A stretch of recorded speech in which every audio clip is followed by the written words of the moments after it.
Pablo Emilio Escobar Gaviria was born on December 1, 1949, in the small town of Rio Negro in Colombia's Antioquia department. He was the third of 7 children in a relatively poor family. His father was a farmer and his mother was a school teacher. Shortly afterward, the family moved to Medellin, a city plagued by poverty, unemployment, and crime at the time. Even as a child, Pablo showed signs that he would choose a very different path in life. He was an intelligent student, but he quickly grew tired of school and was drawn to the streets. As a teenager, he began committing small crimes. He stole gravestones from cemeteries, erased the inscriptions, and resold them. Later, he moved on to smuggling cigarettes and selling fake lottery tickets. Before long, he became involved in car theft and was arrested for the first time in 1974 for that crime. Around the same period, he also turned to kidnapping. In one case, he kidnapped a wealthy businessman and killed him even after receiving the ransom. By the late 1960s and early 1970s, Pablo had entered the drug trade. He initially dealt in marijuana, but he quickly realized that cocaine was far more profitable. During those years, Colombia's geography made it the center of cocaine production and trafficking. Escobar joined forces with figures such as the Ochoa brothers, Carlos Later, and Gonzalo Rodriguez Gacha, better known as El Mexicano. Together, they formed the Medellin cartel. The cartel established smuggling routes from hidden laboratories deep in the jungles of Colombia, Peru, and Bolivia to the United States. Airplanes, boats, and even small submarines were used to transport tons of cocaine across the continent. By the early 1980s, the Medellin cartel controlled roughly 80% of all cocaine entering the United States. At the height of its power, the organization earned an estimated $420 million every week.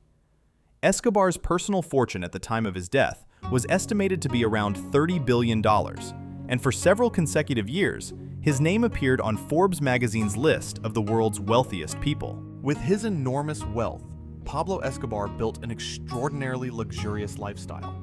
He owned lavish mansions with swimming pools, a private zoo filled with exotic animals, private jets, and hosted extravagant parties.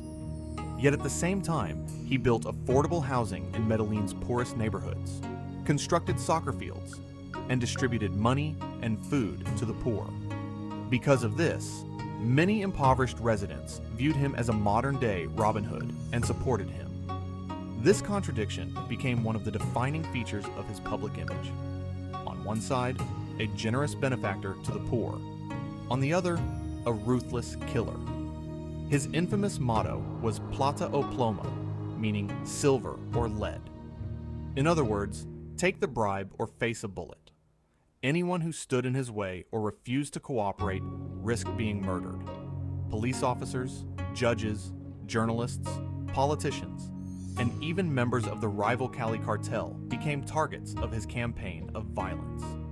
It is estimated that the Medellin cartel, under Escobar's leadership, was responsible for around 4,000 deaths. Car bombings, attacks on public buildings, and acts of terror in city streets became part of his strategy to pressure the Colombian government into submission. In 1982, Escobar decided to enter politics.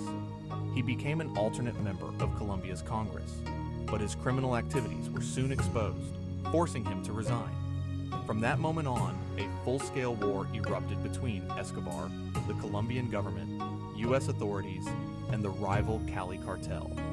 The assassination of Justice Minister Rodrigo Lara Bonilla in 1984 marked a turning point, prompting the government to intensify its campaign against him. Escobar responded by unleashing an unprecedented wave of violence that pushed Colombia into one of the darkest periods in its history. In 1991, Pablo Escobar reached an agreement with the Colombian government. His main condition was that he would not be extradited to the United States. The government accepted the deal, and Escobar surrendered. However, the prison built for him was anything but ordinary. Escobar personally designed his own prison, known as La Catedral. It was more like a luxury resort than a prison, complete with a soccer field, a jacuzzi, a bar, comfortable living quarters, and even a dollhouse for his daughter. From inside La Catedral, he continued to run the Medellin cartel as if nothing had changed. Everything changed when the government discovered that Escobar had tortured and murdered 2 members of his own cartel inside the prison. The authorities decided to transfer him to a real high-security prison. But Escobar had already been warned. In July 1992, before the transfer could take place, he escaped from La Catedral. For the next 16 months, he hid in various safe houses throughout Medellin, while the largest manhunt in Colombian history unfolded around him. The search involved the Colombian National Police, elite U.S. support units, and even members of the rival Cali cartel, all determined to bring him down. Finally, on December 2nd, 1993, just one day after his 44th birthday, Escobar's hideout in a middle-class neighborhood of Medellin was discovered. Escobar and one of his bodyguards fled onto the rooftop as gunfire erupted. A fierce shootout followed, and multiple bullets struck him, including a fatal shot to the head. His body collapsed onto the rooftop, bringing an end to one of the most infamous criminal careers in modern history. Some have claimed that Escobar took his own life, rather than being captured alive, pointing to his long-held belief that he would rather be buried in Colombia than spend the rest of his life in a prison in the United States. With his death, the Medellin cartel quickly fell apart, and the bloody reign of the so-called King of Cocaine finally came to an end. Pablo Escobar was a man who rose from nothing to the height of power. He amassed a legendary fortune, ordered or carried out the deaths of thousands of people, and ultimately became a victim of the very violence he had created. His legacy still lives on in Colombia, not only through the painful memories of bloodshed and terror, but also through the countless stories, documentaries, books, and films inspired by his life. He was neither a hero nor simply an ordinary criminal.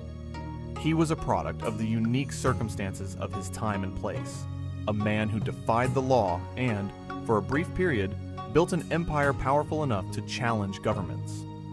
But in the end, that same empire collapsed beneath him, leading him to a rooftop in Medellin, where his life came to a dramatic end. If you stayed with me until the end of this bloody story, don't forget to leave a like and subscribe so you won't miss the next real stories. Let me know in the comments which part shocked you the most. Until the next video, stay safe. History has a way of repeating itself.